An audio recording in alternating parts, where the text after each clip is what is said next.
ดับค่าจะตกต่ำดับค่าอย่าท้อแท้จะอ่อนแอเหนื่อยล้าอย่าสิ้นหวังแม้วันนี้แรงถอยด้อยกำลังชีวิตยังคงอยู่สู้ต่อไปขอถวายความนอบน้อมแด่พระรัตนตรัยมีพระพุทธเจ้าเป็นต้นขอถวายความเคารพพระมหาเถระพระเถรานุเถระเจ้าคณะพระสังฆาธิการทั่วโลกมีพระเดชพระคุณพระธรรมเสนาบดีเจ้าคณะภาค7วัดพระธาตุวสุเทพเป็นต้นและขออำนวยพรแด่ท่านผู้ฟังท่านผู้ชมสาธุชนพุทธบริษัททั้งหลายวันนี้รายการธรรมะหลังธรรมวัดเย็นของวัดพระธาตุดอยสุเทพออกอากาศทางสถานีวิทยุพระพุทธศาสนาแห่งชาติและจริยธรรมวัดพระธาตุดอยสุเทพระบบ FM 96 เมกะเฮิรตซ์มีพ่อครูวันลบนามวงพรหมพ่อครูวันลบนามวงพรหมเป็นผู้อำนวยการอาจารย์พระมหาประสิทธิ์ประสาธิโกเป็นหัวหน้าสถานีและอาตมาภาพพระครูปริยัติยานุศาสตร์เป็นผู้บรรยายเป็นประจำทุกวันวันนี้ก็เวลา 18:40 นาทีถึง 19:10 นาทีวันนี้ก็บันทึกเสียงล่วงหน้ามา1 วัน1 วัน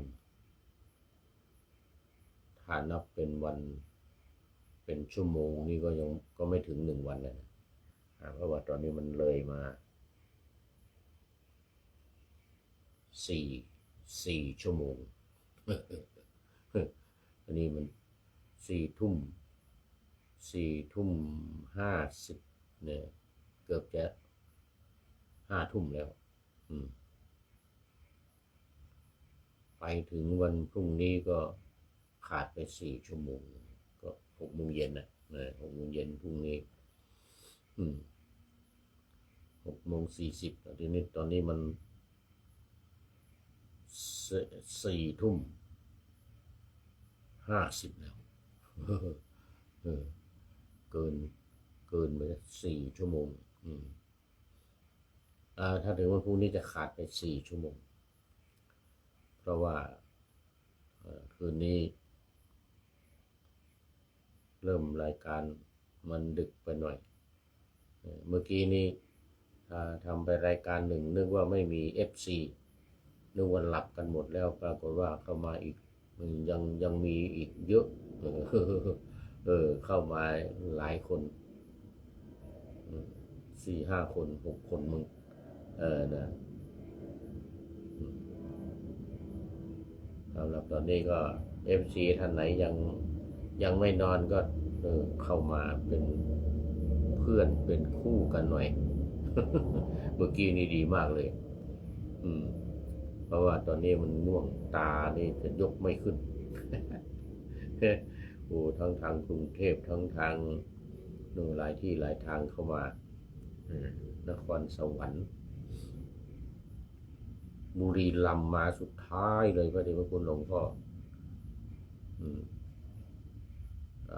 สุทธิสงมรำจากจังหวัดบุรีรัมย์เข้ามาสุดท้ายเลยเอาละตอนนี้ก็เข้ามาสู่เนื้อหาสาระกันเลยวันนี้เป็นเรื่องอินทรีย์22พูดถึงเรื่องอินทรีย์เนี่ยมันมีอยู่หลายอย่างนะหลายหมวดนะมันมีอินทรีย์5ก็มีอันที่เรียกว่าอินทรีย์5พละ5นะความเป็นใหญ่อินทรีย์แปลว่าความเป็นใหญ่ในร่างกายของเรานี้ แต่ถ้าอย่างอินทรีย์ห้าพละห้านั้นมันเป็นนามธรรมอย่างเดียวส่วนอินทรีย์22อินทรีย์22นี่เป็นรูปธรรมด้วยโอ้ใครว่าเป็นอินทรีย์ที่รวมทั้งรูปธรรมและนามธรรมเป็นที่เป็นรูปธรรมก็ที่เป็นส่วนของตาหูจมูกลิ้นกายใจกายนี่เป็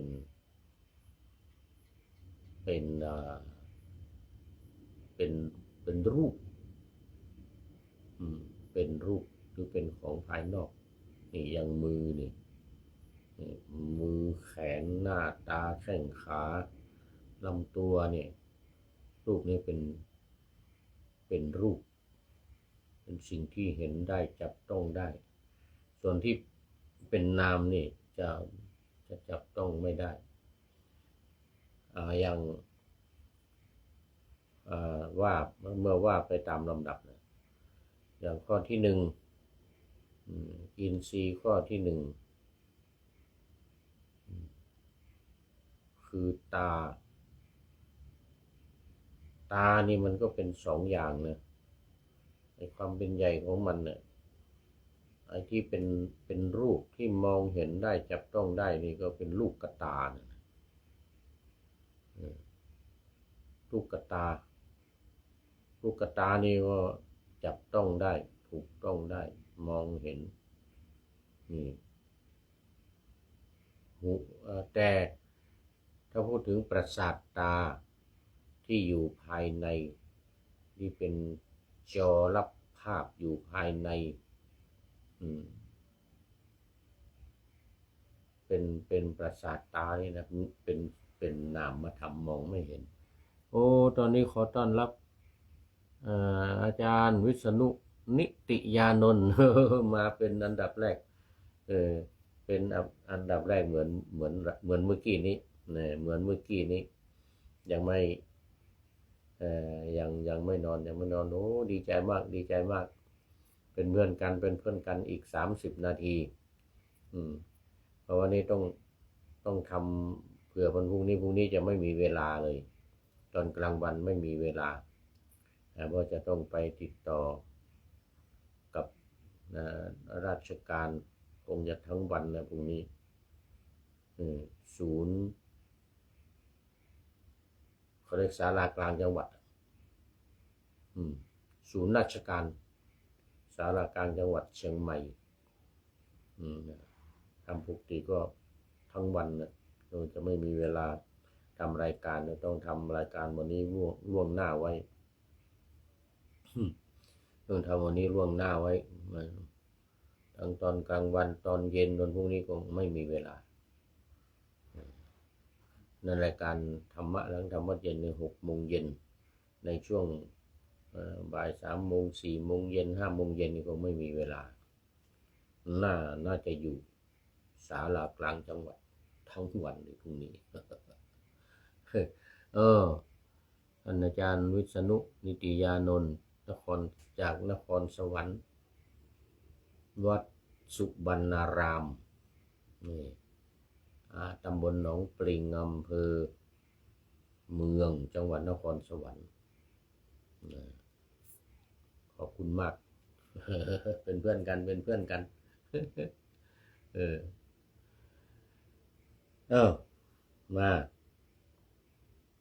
มาดู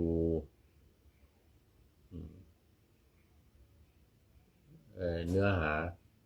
ของอินทรีย์ที่ว่านี่นะอินทรีย์มันเป็นใหญ่ในตัวของเรานี่แหละเหมือนกับนกอินทรีนกอินทรีมันเป็นใหญ่กว่านกทั้งหลาย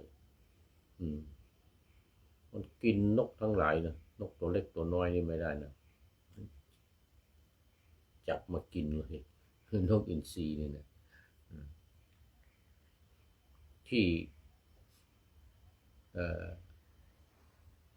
ต่างประเทศสหรัฐอเมริกานี่เอามาเป็นโลโก้ของประเทศเลยนะเป็นสัญลักษณ์เป็นเครื่องหมายเป็นโลโก้ของประเทศนกอินทรีแสดงถึงความเป็นใหญ่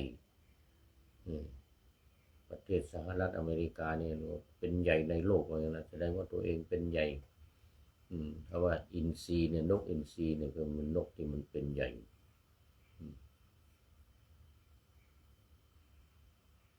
ไม่กลัวใคร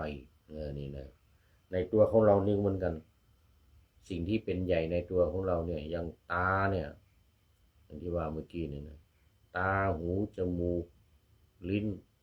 และร่างกายนี่แล้วก็ใจนี่โอ้มันเป็นใหญ่นะมันสำคัญนะ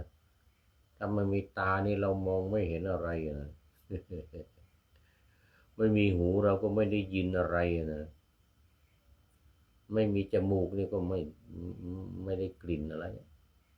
ไม่มีลิ้นก็ไม่รู้รสอาหารการกินเหมือนจระเข้กินแล้วไม่รู้เรื่องรู้ราวนะไม่รู้รสหวานรสเค็มรสเปรี้ยวอะไรว่ามันไม่มีลิ้นมันไม่มีลิ้นมันจึงเป็นใหญ่ในเรื่องของการรับรสอาหารเวลากินอาหารนี่จะอร่อยหรือไม่อร่อยจะเผ็ดจะเปรี้ยวจะหวานจะมันจะเค็มอะไรอยู่ที่ลิ้นทั้งนั้นถ้าไม่มีลิ้นก็ไม่รู้เรื่องอย่างนี้เป็นต้นนะร่างกายในการถูกต้องสัมผัสก็ถ้าไม่มีร่างกายไม่มีร่างกายก็ไม่รู้เรื่องอะไรที่จะมาสัมผัสถูกต้องใจ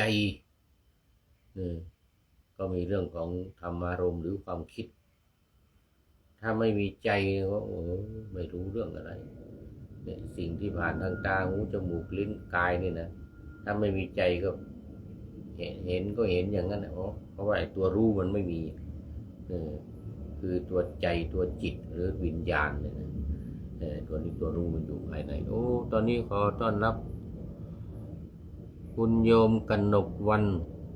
ชุตินทราศีสาธุสาธุคุณโยมกนกวรรณชุตินทราศีเมื่อคราวก่อนรู้สึกจะทักผิดไปหน่อยนะชุตินทราศีนี่เมื่อคราวก่อนก็ยังไม่ได้เข้าไปดูโปรไฟล์รู้สึกว่ามาจากต่างประเทศทางประเทศอังกฤษเนี่ยไม่แน่ใจ ยังไม่นอนสาธุสาธุเป็นพระเลยเนี่ยมองไม่ชัดเจนน่าจะไม่ใช่ถ้าเป็นพระก็ขออภัยด้วยกนกวรรณชุตินทราศีนี่วันนี้โดนเมื่อครั้งก่อนนี่ก็ประกาศว่านี่จะพูดให้ผีฟังเลยยังมี FC ยังไม่นอนขอบคุณมากพูดถึงความเป็นใหญ่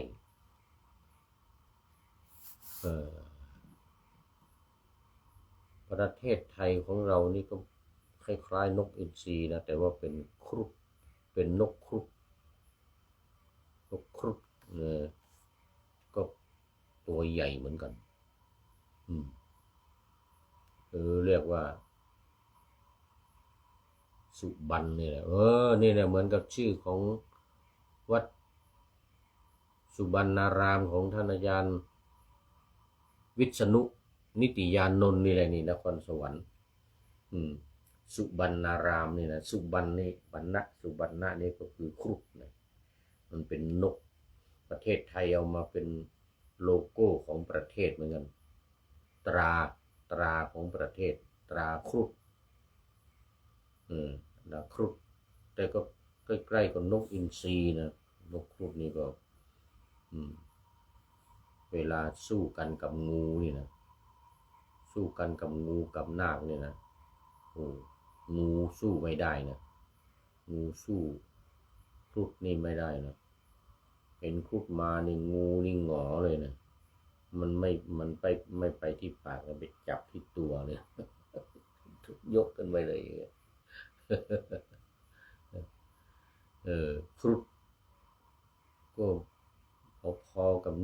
ทรีอะนะพอๆกับนกอินทรีเลยทีเดียวนะครุฑเนี่ย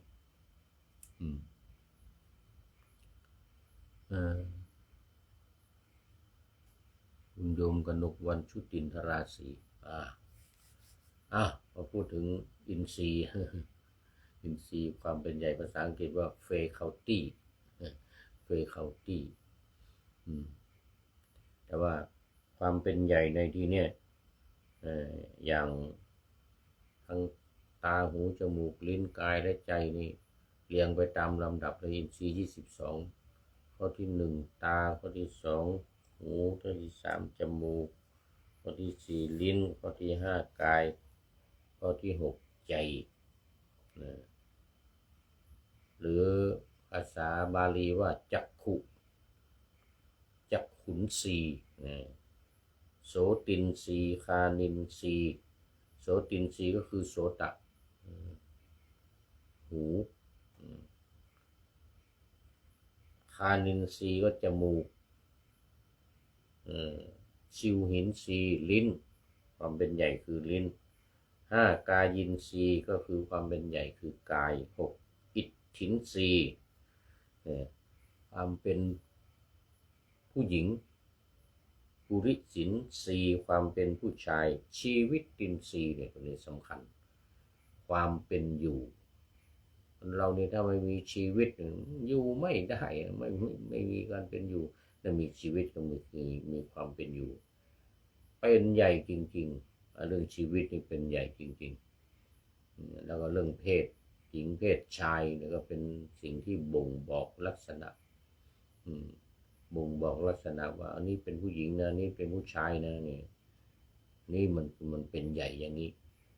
มันเป็นใหญ่อย่างนี้โดยเฉพาะชีวิตนี่นะชีวิตอินทรีย์ความเป็นใหญ่คือชีวิตอิทธินสีปุริสิ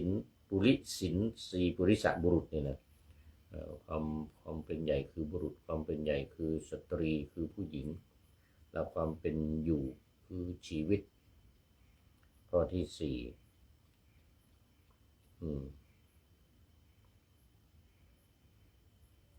ซึ่งสำหรับชีวิตอินทรีย์รวมทั้งชีวิตรูปและชีวิตนามความเป็นอยู่เนี่ยทั้งฝ่ายรูปทั้งฝ่ายนามเลยแต่ท่านผู้ฟังจะเห็นได้ว่าการแสดงเรื่องอินทรีย์แสดงโดยลำดับจริงก็คือตั้งแต่ทางที่ปรากฏอยู่เป็นประจำคือทางตาทางหูทางจมูกทางลิ้นทางกายปรากฏอยู่เป็นประจำสำหรับอินทรีย์ต่อไปเป็นนามธรรมซึ่งจะเห็นได้ว่าเป็นการรู้ตามลำดับเพิ่มขึ้นตามลำดับที่เพิ่มขึ้นคือมนินทรีย์9มนินทรีย์ได้แก่จิตทั้งหมดทุกดวงนี่ต้องอภิธรรมละ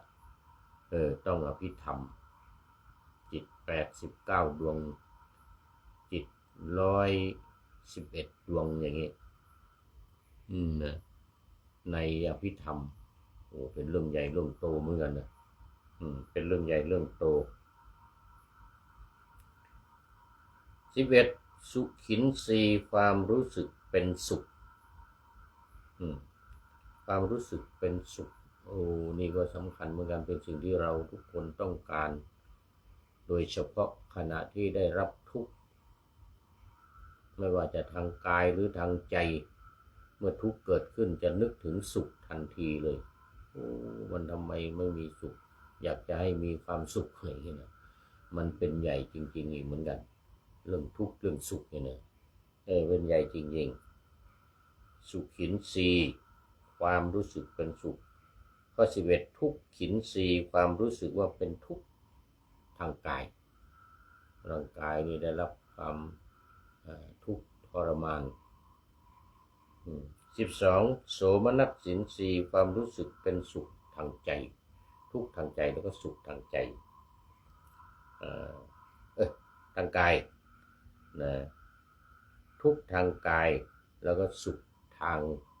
ใจโทมนัสสินทรีย์ความรู้สึกเป็นทุกข์ทางใจอุเบกขินทรีย์ความรู้สึกไม่สุขไม่ทุกข์ก็รู้สึกว่าไม่สุขไม่ทุกข์อันนี้ข้อที่14แสดงให้เห็นว่า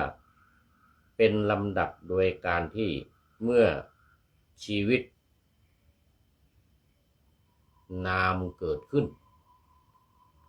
ก็ย่อมมีจิตเกิดขึ้นและเมื่อมีจิตเกิดขึ้นแล้วที่จะไม่มีความรู้สึกเกิดไม่มีเมื่อมีจิตแล้วเนี่ยมันก็จะต้องมีความรู้สึกเราเรียกว่าวิญญาณจะรู้ผ่านทางจิตแต่ถ้าไม่มีจิตก็วิญญาณก็ไม่มีความรู้ก็ไม่มีรู้สึกว่า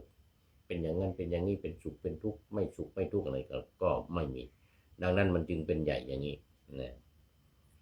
มันจึงเป็นใหญ่เพราะฉะนั้นการที่ทุกท่าน